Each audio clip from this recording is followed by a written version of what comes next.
ছোটবেলায় পিতৃহীন, মামা বাড়িতে মানুষ, দাদুর কোলে চড়ে সঞ্চয়ন আকাশের তারা দেখত। আর সেই তারাদের দিকেই তাকিয়ে রহস্যময় নক্ষত্র জগৎ সম্পর্কে কৌতূহল তৈরি হয়েছিল। ফলস্বরূপ আরামবাগের 10 বছরের ছোট্ট সঞ্চয়ন সরকার একেবারেই নাসার সিটিজেন সায়েন্টিস্ট। আগামী অক্টোবর মাসে বৃহস্পতিবার উপগ্রহে ইউরোপে যে মহাকাশযান যাবে তার মাইক্রোচিপে অন্যান্য বিজ্ঞানীদের সাথে সঞ্চয়নের নামও লেখা থাকবে। শুধু তাই নয়, ইতিমধ্যেই নাসার ওয়েব পেজে বিখ্যাত সব বিজ্ঞানীদের সাথে তার নামও প্রকাশিত হচ্ছে। জানা যায়, ক্লাস 3য় শ্রেণী থেকেই মহাকাশ সম্পর্কে তার ভালো লাগে, আর সেখানেই যোগাযোগ করি তাদের বিভিন্ন সিটিজেন প্ল্যাটফর্মে, ওয়েবসাইটে থাকে। কারোর যদি ইচ্ছে হয় তারা অংশগ্রহণ করতে পারে। এখানে যে সমস্ত প্রজেক্ট থাকে সেগুলো ভলেন্টিয়ার হিসেবে কাজ করতে হয়, আর সেখানেই থাকে আস্তে আস্তে কৃতিত্ব লাভ করে।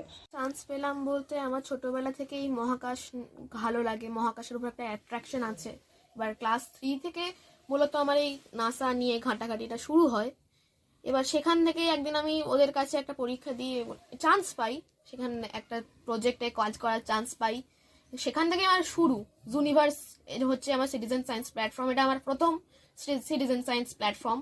এবং are we alone in the universe, এইটা হচ্ছে আমার প্রথম প্রজেক্ট।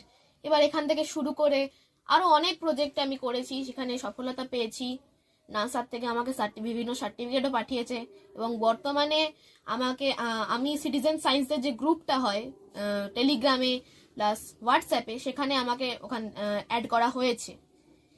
এই ফেব্রুয়ারিতেও আমার ক্যাম্পেন আছে, সেখানে অ্যাস্ট্রয়েড সার্চ ক্যাম্পেন আছে, সেটা ফেব্রুয়ারিতে হবে, 29শে ফেব্রুয়ারি অবধি চলবে।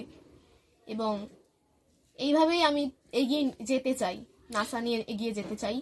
উল্লেখ্য, অনলাইনে বিভিন্ন প্রজেক্ট তৈরির কাজের মাধ্যমে ছোট্ট সঞ্চয়ন এই কৃতিত্ব লাভ করে। তার প্রিয় বিষয় জ্যোতির্বিজ্ঞান বিদ্যা। আগামী দিনে সে ওই বিষয় নিয়েই গবেষণা করতে চায়। বর্তমানে আরামবাগের ইংরেজি মাধ্যম স্কুল সারদা বিদ্যাপীঠে 5ম শ্রেণীর ছাত্র। দাদু হারুলাল সাহা পেশায় সবজি বিক্রেতা, মা সঞ্চিতা সরকার সাধারণ গৃহবধূ। নানান প্রতিকূলতার মাঝে ছেলেকে পড়াশোনা করাচ্ছেন। তার মাঝেও ছেলে যে এত বড় কৃতিত্বের পরিচয় দেবে তা তারা স্বপ্নেও ভাবতে পারেননি। পড়াশোনার মাঝেও ফাঁকে এগুলো করেই যেত।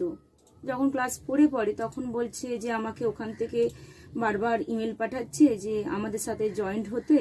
আমি তখন ভেবে দেখলাম যে ছেলে যখন এটা নিয়ে একটা এগোতে চাইছে, আমি তার ইচ্ছাটা আমার জন্য তো আর বন্ধ করে দিতে পারি না। ঠিক আছে, তখন আমি রাজি হলাম যে ঠিক আছে বাবা, আমরা এর মধ্যে কিছু জানতাম না যে এগুলো কিভাবে করতে হয় না হয়। ওখানে ফর্ম ফিল আপ করেছে অনলাইনে, ওখান থেকে ওই সব কিছু ব্যবস্থা করে ও নিজেই সমস্ত কিছু করেছে। শুধু একটা কথাই আমি জিজ্ঞাসা করেছিলাম, কারণ আমার মাথায় এগুলো ঢোকেনি যে এরকম কিভাবে কি করতে হয়।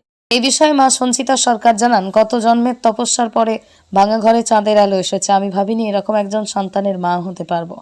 সঞ্জয় এভাবে যে বৈজ্ঞানিকদের সাথে নাম জড়িয়ে থাকবে তা ভেবেও কুল পাচ্ছে না। আগামী দিনে তার পড়াশোনার ইচ্ছে যতদূর যেতে চাই আমি তাকে সাহায্য করব। সব মিলিয়ে সঞ্চয়নের নাসেরের এই কৃতিত্ব থাকার কারণেই গোটা মহকুমা জুড়ে খুশির জোয়ার। এমনকি পরিবার থেকে আত্মীয়রা সঞ্চয়নকে ঘিরে আনন্দে মেতে উঠেছে। হুগলির আরামবাগ থেকে শুভজিৎ ঘোষের রিপোর্ট, লোকাল 18 বাংলা।